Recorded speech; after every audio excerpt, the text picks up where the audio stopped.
Welcome back to Sunday School, everyone.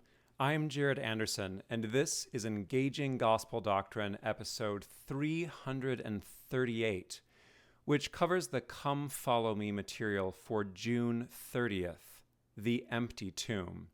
This is New Testament Week 26.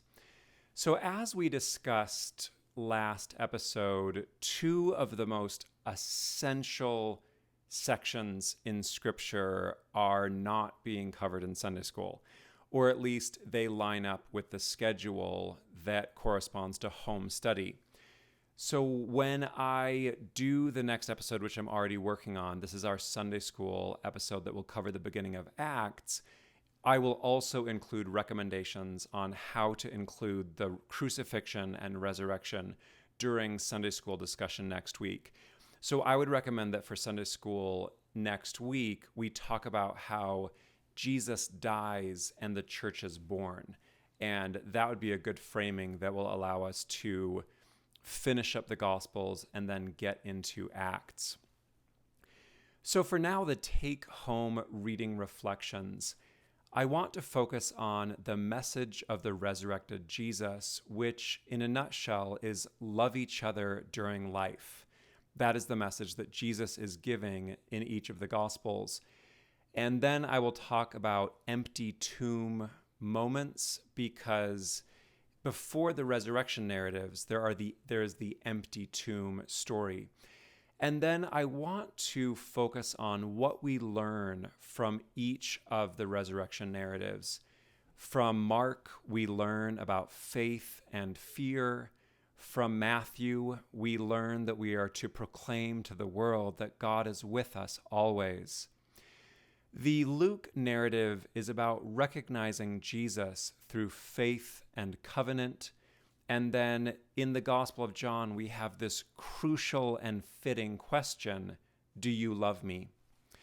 And once I talk about these core issues, I want to focus on a couple literary mysteries. Because one of the interesting things about the assigned reading, which of course is Mark 16, Matthew 28, Luke 24, and John 20 and 21, is that we have two added sections in these chapters, as I will discuss. I will talk about what's called the short ending of Mark means, and then why John chapter 21 was added. And I would recommend that we invite people to reflect on the Gospels, at least for a few minutes, what their favorite Gospel was, what struck them during this read-through of the Gospels. As we move on from the Gospels to the rest of the New Testament, I hope we can take a moment to just think about these powerful witnesses and testimonies of Jesus' life. So I will preview and then conclude. Okay, as I said, what I hope we can most come away with, the message that we can focus on, is loving each other during our lives. This is the message of Jesus. And I recommend that everyone go back to the Easter episode and take some time to reflect on that. And not surprisingly, I want to say something similar in this lesson as I did in the Easter episode.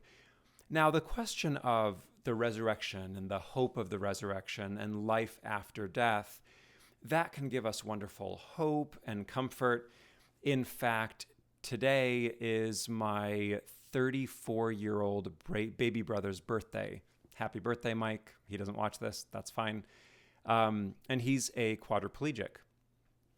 So he broke his neck when he was 15. And so he has lived more than half his life paralyzed from the neck down. And I'd like to talk more with him about how belief in the resurrection factors into his life. The point that I want to make, though, is whatever our faith and hope is about the resurrection, we need to live now, and we need to live our lives now. There is a way that we live a resurrected life during this life. We'll talk more about that as we get to it. As Adam Miller, he gives his excellent book, An Early Resurrection, Life in Christ Before You Die. Paul talks a lot about that, so we'll get into that. But as we focus on the particular idea and hope of resurrection, I want to focus on what we learn in each of these narratives. So let's first look at the Gospel of Mark, then the Gospel of Matthew, then the Gospel of Luke, and the Gospel of John. So one of the most striking things that I've ever learned is that there is no resurrection in the Gospel of Mark. This was the original ending of our first gospel ever written. And this is Mark 16, 1 through 8. When the Sabbath had passed, Mary Magdalene and Mary the mother of Jacob and Salome brought spices in order that they might come and anoint him. And early in the morning, on the first day of the week, they came to the tomb at the rising of the sun. And they said to one another, "Who will move the stone away from the door of the tomb?" And they looked and saw that the stone had been moved, for it was very large. And they entered the tomb and saw a young man sitting on the right side, wearing a long white robe, and they were amazed. And he said to them, "Do not be alarmed. You seek Jesus of Nazareth, and he is not here.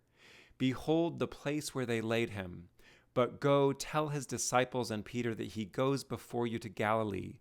There you will see him, just as he told you." And they left and fled from the tomb, and they were trembling, and amazement had seized them. And they did not tell anyone anything because they were afraid. The end. They didn't say anything. Now we'll get into what this means later in just a few moments. But this is what Wayment says. The manuscript sources for the longer ending of Mark are quite late and much less reliable than those at the end with verse 8. The longer ending may have been the result of scribes attempting to harmonize the second gospel with the other gospel accounts of the resurrection. Some less trustworthy manuscripts add the following after verse 8, but they omit the longer ending. But they reported briefly to Peter and those who were with him all that they had been told, and after this Jesus himself sent out by means of them from east to west the sacred and imperishable proclamation of eternal salvation. And if you read Mark 16, 9 through 20, you'll notice that there's echoes of Luke and then echoes of Matthew and echoes of John. So it really does sound like someone who is familiar with the other Gospels wanted to add in this longer ending. There's this really funny David Parker, who's a textual critic from Britain, makes a really funny comment that, disturbing endings are not theories of sudden death, because people have been so troubled by this original ending of Mark that they're like, whoa, maybe Mark died in the middle of writing the gospel and he wasn't able to finish it. And then there's another theory that perhaps Mark lost the beginning and the end, that we don't have the original beginning of the end. But I do think that the beginning and the end of Mark, as we have it, is coherent. And I'll talk about that in just a bit. But what I want to emphasize right now is, and this is the function of the original ending of Mark, is this narrative puts us in the place of these women who have discovered the empty tomb. We're looking for Jesus. We don't see Jesus. Jesus is not here. We are told that Jesus is risen. And so this ending of Mark is an invitation to faith and the question of whether our faith will conquer our fear. Isn't that beautiful? I love that.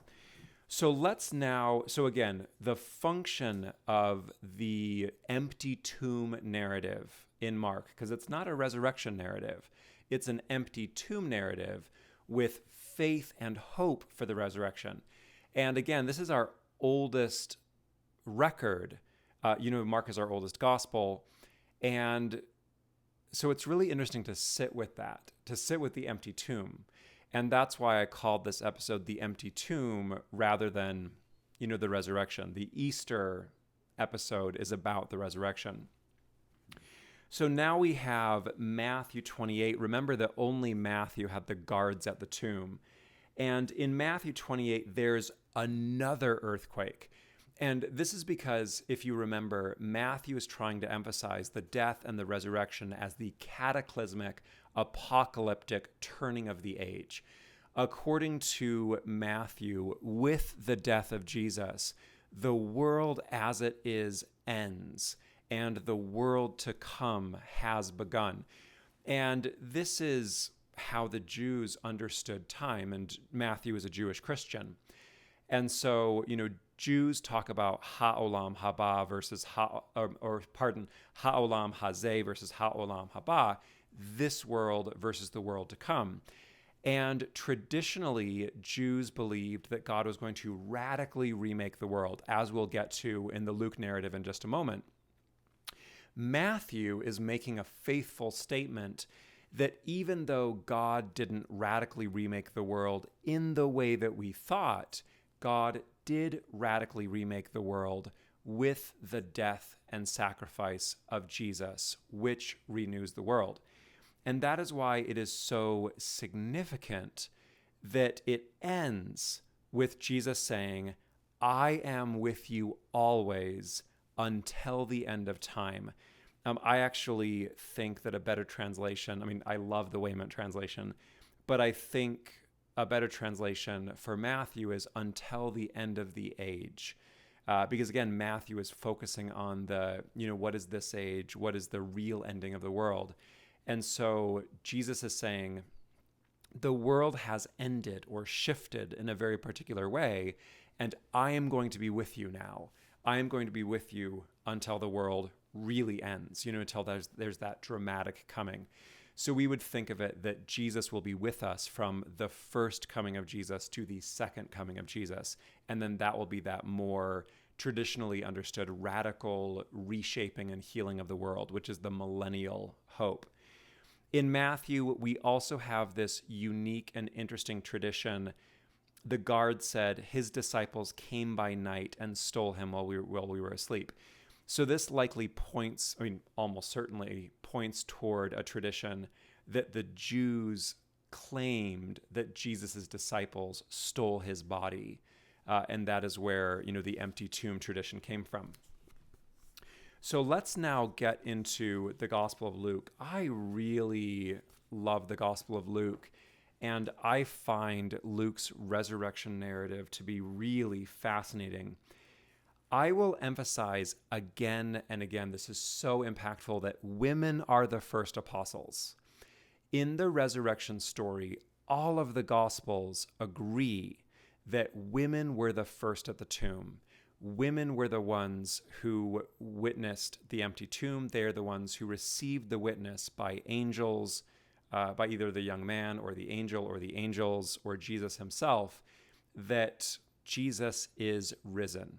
And in all of the Gospels, the messenger of the resurrection says to the women, now you go tell the other disciples. So the women are the first witness. The first witnesses of the resurrection. All the Gospels agree on that, and I think that's very impactful. Now, the interesting thing about Luke is it says, these words appeared to the disciples as idle talk, and they did not believe them. So the disciples kind of fail. They don't believe the original witness of the women. And then we have this really interesting story that's only in Luke of the disciples on the road to the village of Emmaus. And Jesus appears to them incognito. It says their eyes were kept from recognizing him. So this is a test of faith. And this is why I think that the core message of the Luke resurrection narrative is this question of, will we recognize Jesus? Is it I Heard Him Come? No, I'm trying to think which song it is where, will we recognize him when we see him? So I think there's a lot of historical memory in this account of Luke 24, where Jesus says, why the long faces? Why are you so sad? And they're like, what? Have you been in a cave? There's Cleophas, And he says, are you the only stranger in Jerusalem who doesn't know this? And he says, what things? The things regarding Jesus of Nazareth, a man who is a prophet, powerful in word and deed before God and all the people, and how our chief priests and rulers handed him over to be condemned to death, and they crucified him. And verse 21 is incredibly important because it says, we hoped that he was the one who would redeem Israel. In Greek, this is called a past contrary to fact. So Cleophas is saying, we did hope that he was going to be the one to redeem Israel, but clearly that's not the case. Clearly that's not true. This is the great disappointment. And this is the great disappointment that birthed the Christian faith. Besides all this, today is the third day since all things happened. Some of the women among us surprised us when they went to the empty tomb early this morning. After they did not find his body, they came and reported that they had seen a vision of angels and that he is alive. Then some of those who went with us to the tomb, they found it as the women said, but they did not see him. So this is Jesus' response to their questioning. He said, fools and slow of heart to believe that the prophets have spoken. Was it not necessary for the Christ to suffer these things and then enter into his glory? And he began with Moses and all the prophets, and he explained to them the things about himself in all the scriptures. This is the beginning of the New Testament. My PhD research focus was the composition of the Bible, and this story right here is the story of the beginning of the New Testament. What happened was Jesus' followers were devastated when he died and when they discovered the empty tomb. So they went to their scriptures and they said,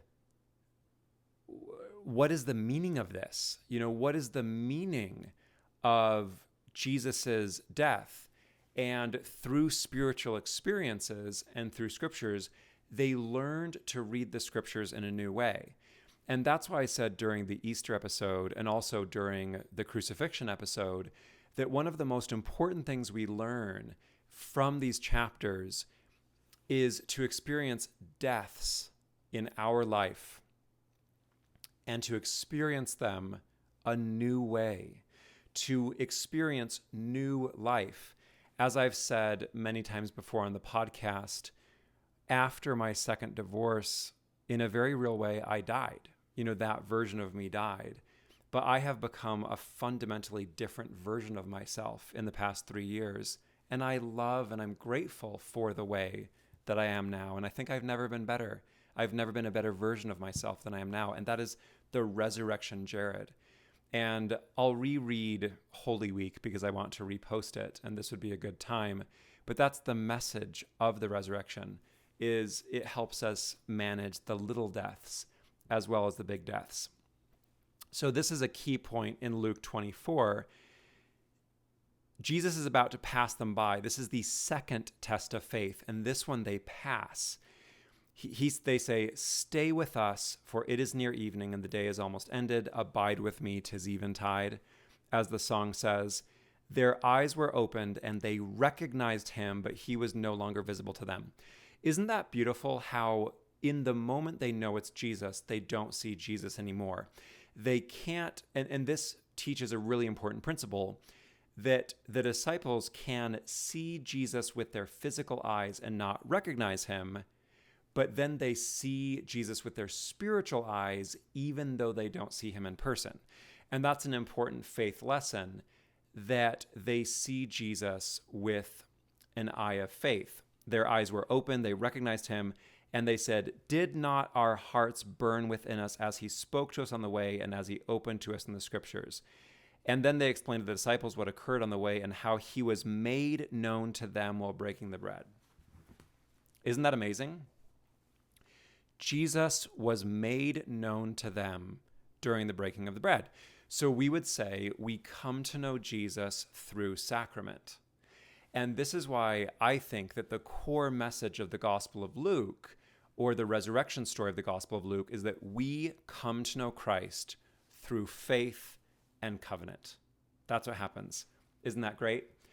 Okay, let's now go to John chapter 20, which is before we go to John 20, really quick, once again, when Jesus appears to the disciples, he says, "These are my words that I spoke to you while I was still with you, that all things concerning me must be fulfilled that are written in the law of Moses and the prophets and the Psalms." Then he opened their minds to the meaning of the scriptures. So all things concerning me must be fulfilled that are written in the law of the Moses and the prophets and the Psalms. So again, this is one of the earliest Christian creeds, the earliest Christian understandings is, the first Christian scripture was the Jewish scriptures. And specifically, it was an understanding of the Jewish scriptures that illuminated the ministry and the mission of Jesus. And so again, that's what we're getting in these scriptures. Okay. Now we have John chapter 20. This is one of my all-time favorite passages in all of Scripture. We have the appearance of Jesus to Mary Magdalene. And not surprisingly, in the Gospel of John, these accounts are much more personal, much more intimate, much more striking in the Gospel of John, because the Gospel of John, we have this dramatic, vivid portrayal of Jesus's ministry. So on the first day of the week, Mary Magdalene came early to the tomb, and it was still dark. And she saw that the stone had been taken away from the entrance. So she ran to Simon Peter and to the other disciple whom Jesus loved and told them, "They have taken away the Lord from the tomb, and we do not know where they have placed him." Then Peter and the other disciple went to the tomb, and the two ran together, and the other disciple ran more quickly than Peter, because anything Peter can do, the other disciple can do better. And he came first to the tomb, and when he saw the linen clothes lying there, he did not enter. Then Simon Peter came following behind him, and he entered the tomb and saw the linen clothes lying there, and the cloth which had been laid upon his head was not with the linen cloths, but lying apart, folded up in another place. Then the other disciple who came first to the tomb entered and saw, and he believed. So this is the witness of the beloved disciple. For they did not yet understand the scripture that said he must be raised from the dead. Then disciples again went away to their homes. So one of the things that I'm trying to emphasize in this podcast and in this approach to Sunday school is that we slow down and we take the scriptures seriously. So don't jump to the resurrection. Don't say, "Oh yeah, we totally know that Jesus is going to be resurrected." Sit with the verses, sit with the narrative as they are, and take seriously what it says that disciples didn't understand. The disciples didn't expect Jesus to be resurrected. They were surprised by the way things happened. And again, it's all been put together in a way that we have the Christian faith, but I think it is very powerful in our lives that we take seriously what we can learn from each moment as Jesus dies and the church is born. And then again, we have this amazing, amazing story of Jesus and Mary Magdalene. But Mary stood in front of the tomb weeping. And as she wept, she bent down to look into the tomb. And she saw two angels in white sitting, one near the head and the other near the feet where the body of Jesus had been placed. And they said to her, "Woman, why do you weep?" She said to them, "They have taken away my Lord, and I don't know where they have laid him." Note the difference. Earlier, when Mary Magdalene talks to the other disciple, she said, "They have taken the Lord from the tomb." But now that she's talking to the angels, she says, "They have taken away my Lord." As I said, I presented a paper on how the resurrection narrative of John portrays Jesus as Mary's husband. And I think that when she says, "They have taken away my Lord," she means they have taken away my husband. And that makes sense of this passage. After she said this, she turned around and saw Jesus standing, but she did not know that it was Jesus.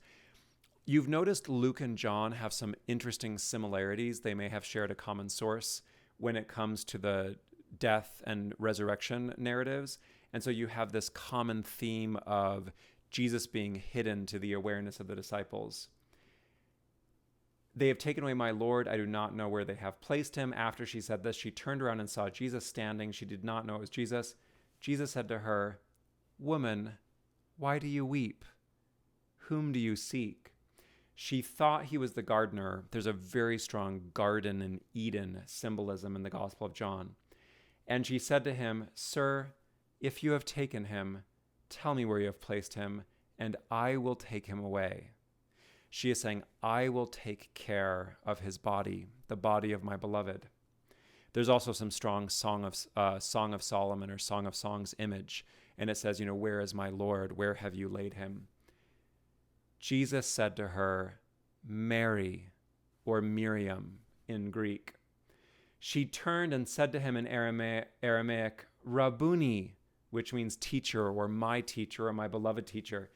Jesus said to her, "Do not hold me back, for I have not yet ascended to my Father. Go to my brothers and sisters and tell them, I am ascending to my Father and your Father, to my God and your God." Mary Magdalene came and told the disciples, "I have seen the Lord." And she told them what he told her.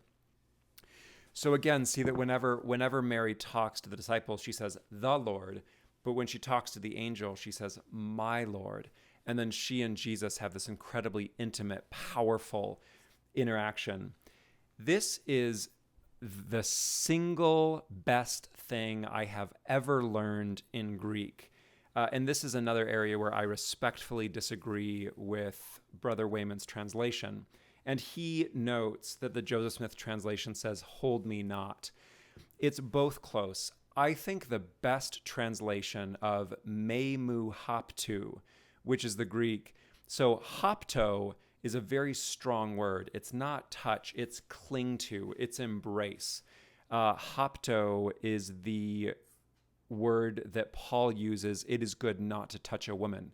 And he's referring to it is good not to be intimate with a woman. We'll get to that in 1 Corinthians 7. And he's responding to people who say it's good not to get married or have sex. And so I think, and then there's the kind of imperative it is. This is nerdy, but there's an aorist imperative and a present imperative. And the aorist imperative means do something or don't do something. And the present imperative means continue doing what you're already doing or stop doing what you are presently doing. And you've guessed it, this is a present imperative. A present imperative of this intense touch word, this embrace word. So my translation of this verse is, "Stop embracing me, for I have not yet ascended to my Father. Go to my brothers and sisters and tell them, I am ascending to my Father and your Father, to my God and your God." And this is wonderful. I think it solves the question that Elder Talmage had of, why can't Mary touch Jesus? And he suggested that Jesus' body was in some liminal state, and then it wasn't in that liminal state. He wasn't all the way dry or something. And that's why in Matthew, they embrace his feet. But I love the answer, Jesus did touch Mary. Or rather, Mary hugged Jesus. I would guess Jesus hugged her back. And that really is aligned with the intimacy of this passage for me. So I think what is going on is that Jesus and Mary have this beautiful, tender moment. Mary says, Rabboni, my master, hugs him. Jesus hugs her back and says, kind of, I love you. It's almost that intense. And he says, it's time to let go of me. I need to go talk to my Father. You need to go talk to my disciples. We'll talk later, almost. Isn't that great? Hopefully that will justify all the time you've ever spent listening to this podcast, because I think it's absolutely fascinating. So then we have Jesus appearing to the disciples. He says, "Peace be with you." He breathed on them, receive the Holy Spirit. So in this passage, it is the fulfillment of the promises that Jesus makes during the farewell discourse. And then we have Jesus appearing to Thomas, and Jesus' appearance to Thomas is the capstone of the gospel. Thomas is doubting, and no belief shifts to the highest belief. He says, "Do not continue to be unbelieving, but believe." Thomas responded, "My Lord and my God." This is the only place in all of the Gospels where Jesus is explicitly called God, where someone, a character in the Gospels says, "You are my God, you are God." In the beginning, there's a lot of bookshelving in John and in the Gospels in general. Kind of like in Matthew, we have, "He shall be called Emmanuel," which means God is with us. And then at the end of Matthew, he says, "I will be with you always." And in John, we have, in the beginning was the Word, and the Word was God, with God, and the Word was God. The narrator says that. And then in this, Thomas, who was the doubter, becomes the greatest proclaimer of faith. He says, "My Lord and God." Jesus said to him, "Do you believe because you have seen me? Blessed are those who do not see but believe." And then the author of the gospel says, "Jesus did many other signs in the presence of his disciples, which are not written in this book, but these things are written so that you may believe that Jesus is the Christ, the Son of God, and that by believing you may have life in his name." That is the end of the Gospel of John, or an original ending of the Gospel of John, because you know very well that we're going to have John 21 coming up.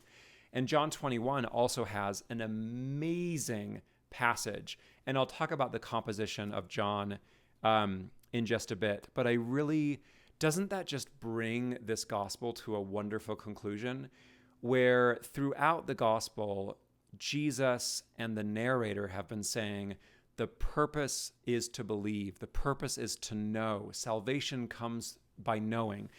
Salvation comes by understanding who Jesus is. And there it says, Jesus says, "You see me and so you believe." He says, "My Lord, you believe that I am your Lord and God." And then we have, "More blessed are those who do not see but believe." We have similar wording in the Book of Mormon.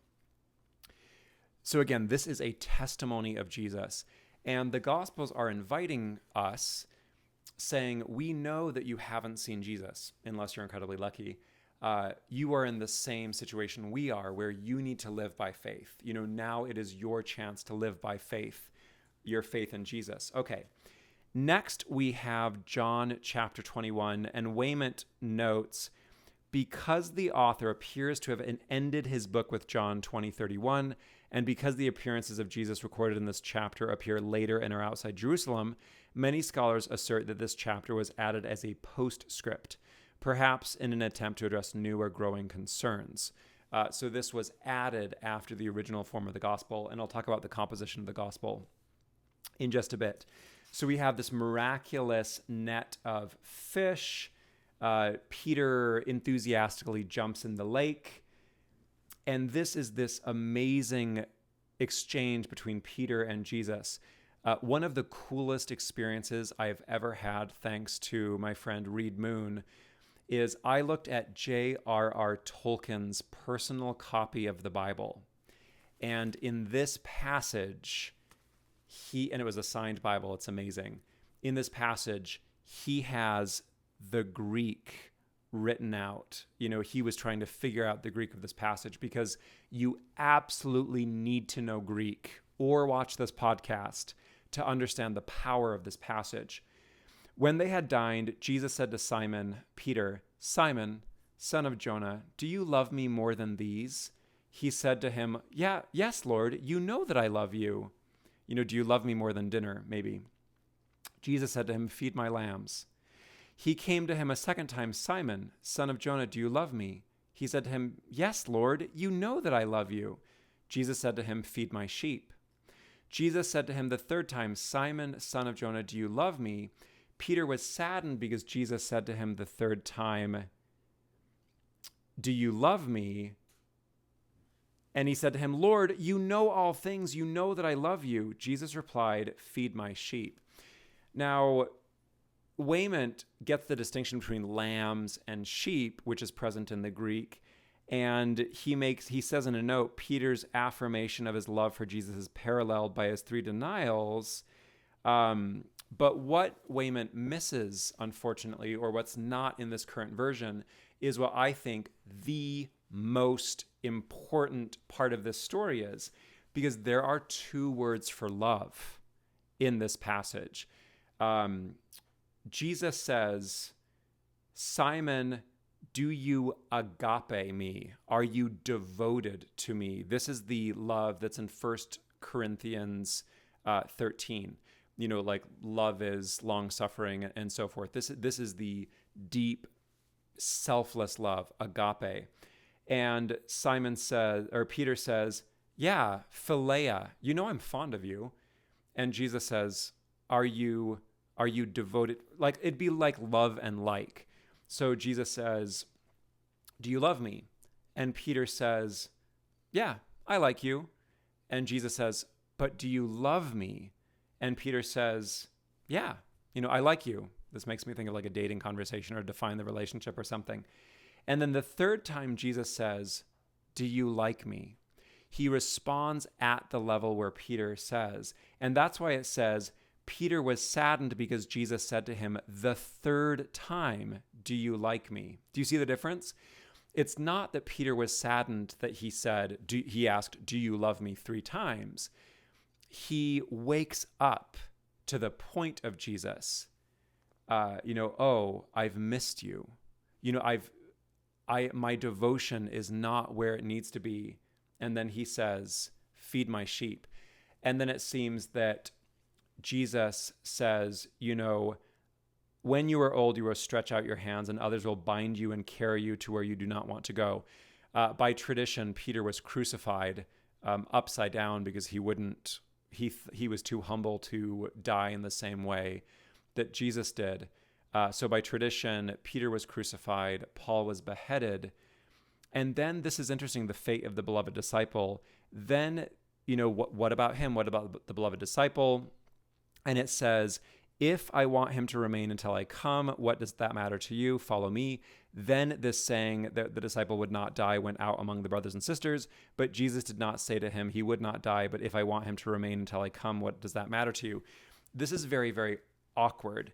And the literary awkwardness suggests that people genuinely did believe that the beloved disciple was going to live until Jesus returned, but it also suggests that they knew that John died. And again, how do we fit that into traditions that the Apostle John is behind Doctrine and Covenants 7 and, is going to live until the second coming? That's a matter of faith. But these are like the literary and the historical details that we can know. Okay, if you will bear with me, I want to talk about 2 literary mysteries. So as I said, the original ending of our first gospel, the Gospel of Mark, ended with the women saying, the women said nothing to anyone, for they were afraid. Remember that in Mark, and people have doubted why that would be the original ending of Mark, and members of the church have the added point that Mormon chapter 9 quotes from the long ending of Mark, which is interesting. But again, the version of the Book of Mormon that we have also quotes from the King James Version of the Bible. So I don't think that's a problem.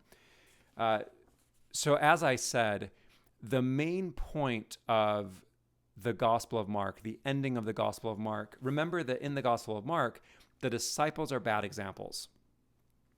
The Gospel of Mark is saying, be more faithful than the disciples were. Could you not watch with me? The Gospel of Mark is saying, please be more faithful than Jesus' disciples were in the Garden of Gethsemane. And then in this portion of Mark, the narrator is implying, be more faithful, be a better witness of Jesus than these women were. Okay, then why was John 21 added? I'm going to read from Raymond Brown's Introduction to the New Testament, which is a fantastic book. He says, I shall now present a reconstruction of the community history, that it's tentative. Let's see, 4 phases are involved. 1, a phase preceding the written gospel, but shaping its thought up to the 70s or 80s.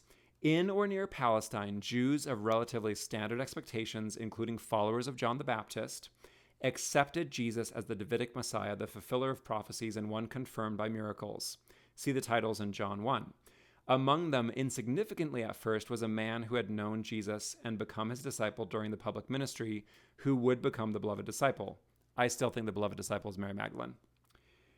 To these first followers were added Jews of an anti-temple bias who made converts in Samaria, John 4. They understood Jesus primarily against a Mosaic background as distinct from a Davidic one. Jesus had been with God, whom he had seen and whose word he brought down into this world. The acceptance of this second group catalyzed the development of a high pre-existence Christology seen against the background of divine wisdom. That led to debates with Jews who thought that the Johannine Christians were abandoning Jewish monotheism by making a second God out of Jesus, 518. Ultimately, the leaders of these Jews had Johannine Christians expelled from the synagogue, 922 and 16:2. The latter, alienated from their own, turned very hostile toward the Jews, whom they regarded as children of the devil, 844. They stressed a realization of the eschatological promises in Jesus to compensate for what they had lost in Judaism, whence the strong theme of replacement in the gospel. At the same time, the Johannine Christians despised believers in Jesus who did not make the same public break from the synagogue, exemplified by the parents of the blind man in 9:21 and 23, also 12:42 to 53. 43, the disciple mentioned above made this transition and helped others to make it, thus becoming the beloved disciple. 2, the phase during which the basic gospel was written by the evangelist. Since the Jews were considered blind and unbelieving, the coming of the Greeks was seen as part of God's plan of fulfillment. The community or part of it may have moved from Palestine to the diaspora and teach the Greeks, perhaps to the Ephesus area, a move that would cast light on the Hellenistic atmosphere of the gospel and on the need to explain Semitic names and titles, Rabbi, Messiah. This context brought out universalistic possibilities in Johannine thought in an attempt to speak to a wider audience. Rejection and persecution, however, convinced Johannine Christians that the world, like the Jews, was opposed to Jesus. They looked on themselves not of this world, which is under the power of Satan, the prince of this world. In their relation to other Christians, they rejected some as having so inadequate a Christology that they were really unbelievers. Others, symbolized by Simon Peter, truly believed in Jesus, but were not deemed so perceptive as the Johannine Christians, symbolized by the beloved disciple. The hope was that the divisions between them and the Johannine community might be healed and they might be one. However, the gospel's one-sided emphasis on the divinity of Jesus, shaped by struggles with the synagogue leaders, and on the need for love of one another as the sole commandment, opened the way for some in the next generation whose whole knowledge of Jesus came from that gospel to develop exaggerated Jews. 3, the phase during which the Johannine epistles, 1st and 2nd John were written. The community split in two. Some adhere to the view represented by the author of 1st and 2nd John, another Johannine writer distinct from the evangelist. He complemented the gospel by stressing the humanity of Jesus come in the flesh and ethical behavior keeping the commandments. And then phase 4, the phase during which 3rd John was written, and the redactor added chapter 21, maybe between 100 and 110. Isn't that amazing? I mean, I am such a textual nerd. I love this stuff. And again, one of my main points in this podcast is I deeply, deeply believe it is possible to have faith and also scholarship, to have faith and also knowledge. One of my main points of this podcast is that we can simultaneously have faith in the gospel and Jesus, which is why I put the devotion emphasis first and foremost. And we can also properly and responsibly understand the literary emphases of the Bible and the history of the Bible. And so I think Raymond Brown, who was a deeply faithful Catholic priest himself, that we can have all of these things at once. And so I really love the idea that this dramatic story of John's community created the gospel. It explains the dramatic focus, the high Christology, the portrayal of Jesus in the gospel. It explains why John is so different from the synoptics. And so I find that very, very enlightening and helpful. One thing we'll see when we review Paul is that there was a tremendous diversity in early Christianity. And so even the community of John had dramatic differences between them. Okay, that covers the lesson of these chapters. As I said, I would invite yourself, class, family to think back on the Gospels. We just finished the Gospels. We read through them all. I hope that you've taken my invitation to read the Gospels on their own. I still would invite you, if you haven't, sometime when you have time on a quiet Sunday afternoon or something, read all of Mark in one sitting, then read all of Matthew in one sitting, then read all of Luke in one sitting, then read all of John in one sitting, and really get a feel and flavor for these Gospels. So again, preview next week. We're gonna talk about Acts 1 through 5 and the birth of the Christian church. I'm gonna jump right into that. I'll get that posted this weekend as well. And in conclusion, I love the resurrection narratives, and I love this messier view that a careful reading gives us. And I think the resurrection stories of the gospel, instead of a simple faith, we're so grateful that everyone will live after their death. I think if we read these stories seriously, carefully, and take them seriously, it can inspire us to live a new life of love every day. Thank you so much for those who are supporting the podcast and make it possible for everyone to watch the podcast. Thank you to all of you for listening, for sharing. I admit I'm kind of feeling run down and discouraged around the podcast. I feel all amped up. Whenever I do an episode, I'm excited. I love it. I'm so grateful for it. It's just a matter of making time in my week and everything else going on that it is hard for. But it is because of your support that I can do this podcast. So thank you. And I hope that I can keep doing it.